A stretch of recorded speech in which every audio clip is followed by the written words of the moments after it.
In the next 45 minutes, we're going to talk about some very big themes, but we're going to do it in a practical way.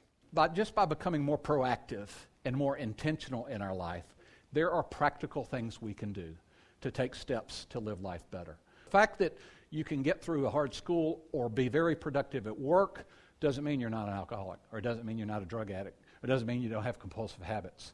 And that conversation is a very fruitful one that I have with people every week, who have the delusion that if you're getting through life all right and you haven't been arrested, you haven't had a DUI, you haven't had a deep bottom that you've hit, then that doesn't mean you don't have a compulsive. For one of the world's worst problems, which is addiction, it's actually very treatable.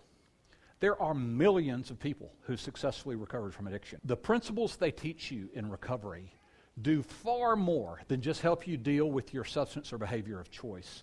They're actually a lifestyle that can help you bring more peace, joy, and purpose and make you a better business person, better mom or dad, a better spouse, just a better person. Why are we only teaching this to people in recovery?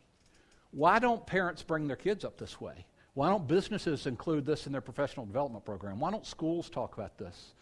And I said, well, that seems pretty interesting. I'm going to go off and read books about it, and I didn't find any. So I wrote one.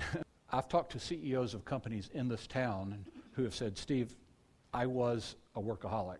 And when I was at IBM, frankly, saying you were a workaholic, you were kind of bragging, right?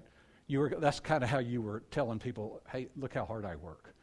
But I've had people tell me, no, I work 70 hours a week, and I know it's hurting my family. It's hurting my marriage. I'm not around my kids, but it's where I get my sense of self from, and I can't stop. 90% of the people who wind up with an addiction problem start before the age of 18.